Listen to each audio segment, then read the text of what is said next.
On this edition of Early Look, I'm going to be previewing the UFC Saudi Arabia main event, February 1st. Former UFC champion Israel Adesanya, Nassourdine Imavov. My name is James Lynch. If you've never watched the show before, I'm going to go through a bunch of different stuff here, and then I'm going to give you my prediction at the end for this fight. Some of this stuff may have relevance to you, it may not. Give me your prediction on this fight in the comments after watching the video. Would love to hear from you and how you think this fight will play out. Let's start first with a quick tail of the tape like we usually do on this show. You can see there, the last style bender, Israel Adesanya, 24-4, Imavov, 15-4, 35-28, so a bit of an age gap there, 6'4" to 6'3", 80-75, so Adesanya going to be taller just by an inch and have a reach advantage in this fight, but he's also older. And why don't we start with him first, the last style bender, Israel Adesanya, who is going to be looking to rebound here. He's coming off 2 straight losses. So I mentioned it there, Israel Adesanya, 24-4. He has, as I'm just looking here, he's got 16 knockouts, 8 decisions, no submission victories, not surprising there, coming from the kickboxing background.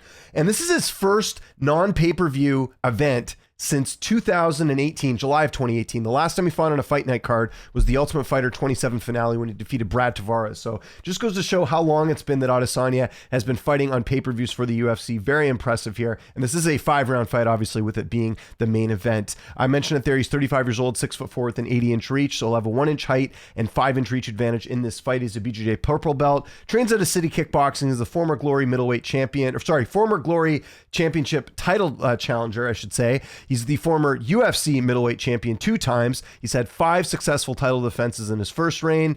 He's the first 2-time UFC middleweight champion in the promotion's history. He's got performance of the night 6 times against Rob Wilkinson, Brad Tavares, Derek Brunson, Robert Whittaker, Paulo Costa, and Alex Pereira. He's the only fighter to knock out Alex Pereira in the UFC, only fighter to stop him anyways. He's got fight of the night 2 times against Anderson Silva and Kelvin Gastelum. Adesanya made his amateur debut way back in November of 2009. If you look at it there, made his pro MMA debut in March of 2012 and then made his UFC debut in February of 2018. He's 13-4 in the UFC. He's got 5 stoppage victories. Some notable wins include 2 wins over Marvin Vettori, Derek Brunson, Anderson Silva, Kelvin Gastelum, Robert Whittaker 2 times, Yoel Romero, Jared Cannonier, and Alex Pereira. His losses include Jan Blachowicz, that was at 205, Alex Pereira, Sean Strickland, and most recently Dricus du Plessis. He's only really had 1 major layoff in his career, and that was in his last fight, or going into his last fight, going from Strickland to DDP. There was a 343-day layoff. Not too much of a layoff here, going from August to February, so a decent amount of time off in between fights, but nothing too extensive. He's never really had any major injuries or anything like that. He's had a couple close fights in his career. You see a lot of decisions in the UFC. A lot of people talk about that first fight with Marvin Vettori way back in, when was that? That was in April of 2018. It was a split decision win. Some people being like, well, Vettori might have won that. I don't think so. If you go look at MMA decisions right now, 15 media members scored the fight for Adesanya, 2 scored it for Vettori. So most people did feel like Izzy won that fight. There was Yoel Romero fight, which was just not a great fight. 12 media members scored the fight for Adesanya, 2 scored it a draw, and 7 scored it for Romero. So that one was a little bit closer, but that mainly had to do with the fact that there wasn't a whole lot of action going on in that fight. There's some people out there who think that he had a pretty competitive fight with Jan Blachowicz. I was not one of them. I thought Jan clearly won that fight. 19 media members scored the fight for Blachowicz. 7 scored it for Adesanya in that fight, which I thought was interesting. And then the second Robert Whittaker fight, that was also close. That one was probably his closest fight to date, I would argue. That was at UFC 271 in February of 2022. 20 media members scored the fight for Adesanya. 5 scored it for Robert Whittaker. This is on MMADecisions.com where the media can submit their scorecards, which is interesting. More people scored, Yoel Romero defeating Adesanya in their fight than they scored for Robert Whittaker, which is interesting. I thought if any fight was really close, it was the Whittaker fight. Anyways, I just bring this up because that's sort of been the run with Adesanya lately. He's only really had that one close fight, and the rest, the Strickland fight was pretty decisive.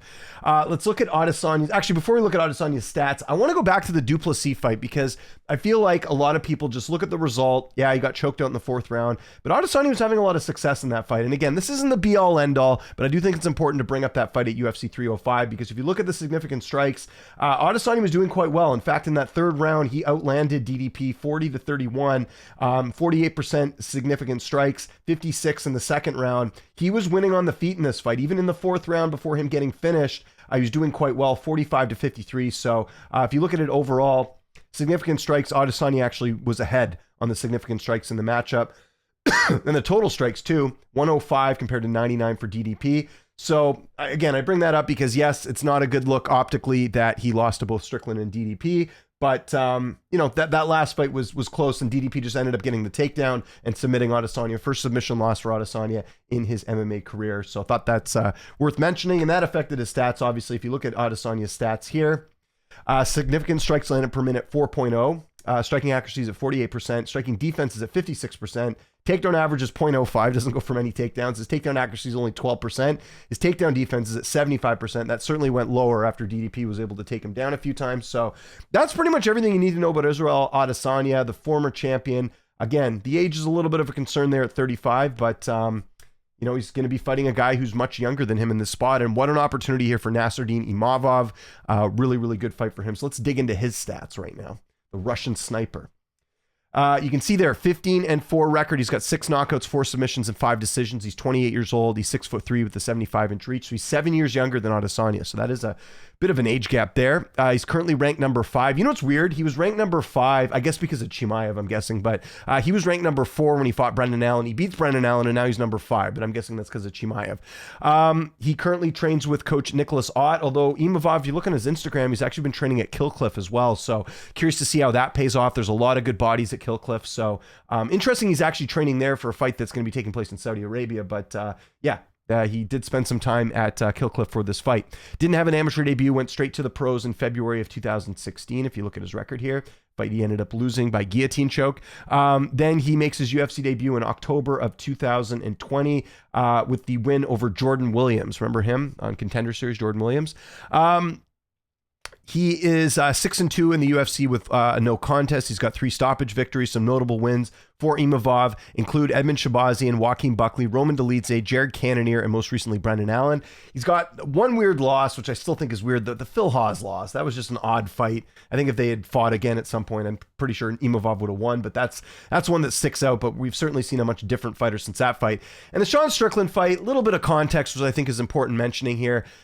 Strickland took that fight against Imavov on short notice, and it ended up being a fight at 205, which I think benefited Strickland greatly because he didn't have to cut as much weight. I'm not saying if the fight was at middleweight that Imavov would have won, but I think it's important to note the context. People often think when a fighter's stepping up on short notice, they're at the disadvantage, but I would argue for Imavov, he was supposed to fight Calvin Gastelum, which in my opinion was a much easier fight than Sean Strickland. Strickland ends up winning the fight. I actually think, Imavov might have been the favorite in that fight, actually. He was a minus 135 favorite. So a lot of people felt like he was going to win, but we know how good Strickland is. Of course, after that fight and shortly after that, he ended up winning the middleweight title. So, he has the loss there, but I think it's important to note the context of him losing that fight. Short notice opponent, and it was up a weight class. So Strickland was able to implement his game plan and get it done. Okay, so, and then he hasn't really had any major layoffs in his career, no major injuries. The Phil Haas fight, worth looking back on that one on MMA decisions. 13 media members scored the fight for Haas, 2 scored it a draw, and 3 scored it for Imavov in this fight. So, again, kind of a weird fight, and outside of that, he has won all of his fights. The Chris Curtis fight, I was at that matchup, that was in Vancouver. He was doing quite well against Chris. I think he was going to end up winning that fight. It was unfortunate what happened with the eye poke and all that, but Imavov was looking good there too. So really, the only losses he's had, the Phil Haas loss and then the Strickland loss, which was on short notice. So he's done quite well in the UFC. And that last fight against Brendan Allen, very dominant win, I thought. And that was one of those fights where who's going to break through and become the contender? It was clearly Imavov in that fight. And then obviously beating Jared Cannonier was a good feather in his cap as well too. So just wanted to mention all that. Let's look at Imavov's stats in the UFC right now. You can see his significant strikes landed per minute is actually higher than Adesanya, 4.51. Striking accuracy is at 50%. Striking defense is at 58%. His takedown average is 0.88. His takedown accuracy is at 36%. His takedown defense is at 78%. So some of these stats a little bit higher than Adesanya, along with his sub-average, which is 1.2. Okay, let's go look at the odds for this fight right now. We do have some books which do have the odds available to us. So we'll go have a look at that. And you can see there, Adesanya, just about a 2-1 favorite, about minus 180 on the books, and the comeback on Imavov, about plus 160, plus 150 around there. And Tapology's telling a different story. Tapology, a little bit more decisive on this one. They have Adesanya, 76% of people picking him to win, only 24% for Imavov. Okay, so which way am I going in this fight? Well, I didn't give it away in this breakdown. I try not to. I try and really, try and be impartial here, but I think Adesanya wins this fight, and it really comes down to this, guys. Okay, so First off, I think Adesanya is going to win a decision. I don't think he finishes Imavov. You look at Imavov, he has not been finished in the UFC, right? Like, not that he, any of his losses were against guys that really had a lot of finishing power. He's got one submission loss in his entire career. Adesanya's not going to submit him, let's be honest here. And he's never been knocked out. He's never really even been rocked in a fight either. So that's where it'll be interesting to see if Adesanya is able to implement that really good kickboxing and boxing in this fight. But yeah, I think more likely than not, Adesanya wins the decision here. The big thing for me is that, the Strickland fight was very concerning. Like it looked like, okay, is Adesanya on the decline here? It certainly looked like that in that fight. I mean, if you remember, Strickland almost finished him in the first round. Strickland's not much of a finisher.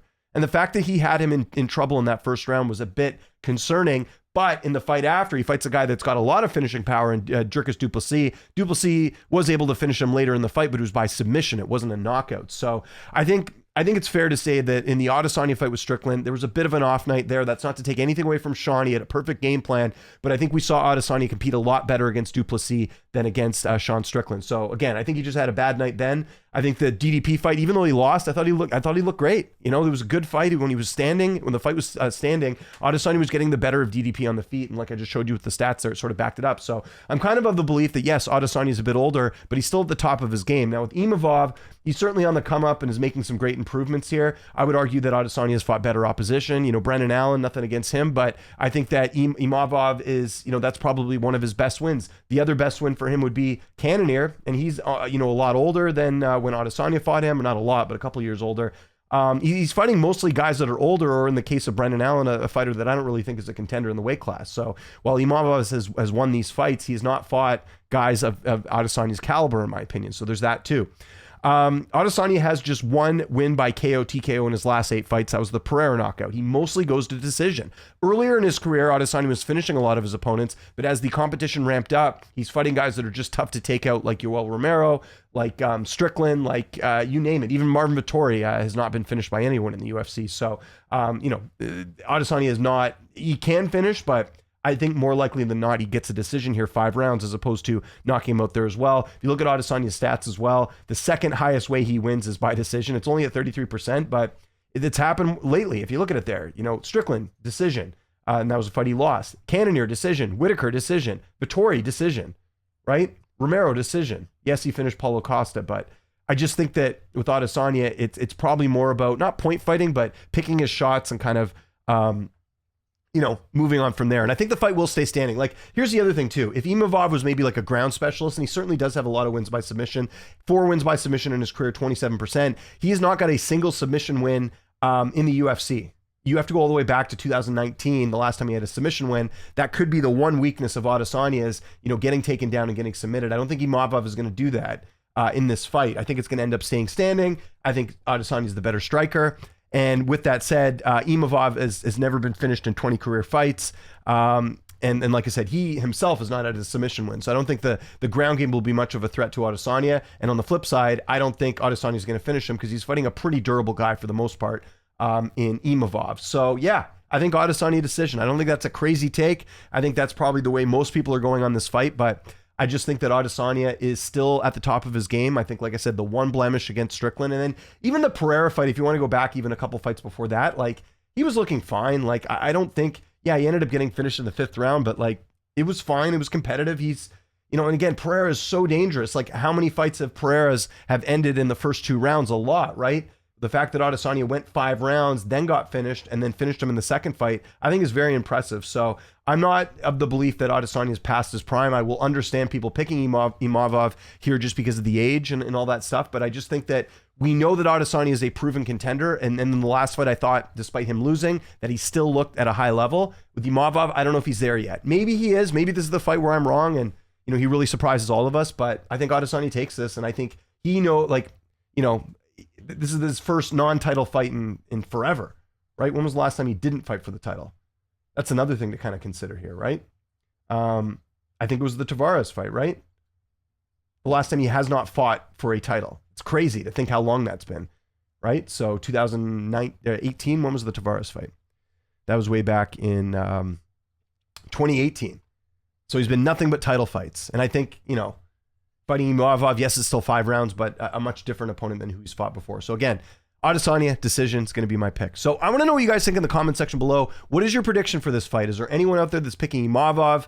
If you are, I would love to hear how you think he gets it done. Do you think Adesanya can finish him? I suppose that's a possibility, but we just haven't seen Adesanya get a finish since the Pereira fight. And I think part of the reason he got that finish as well was because they were just going at it, right? Like they were going toe for toe, that sort of punch for punch.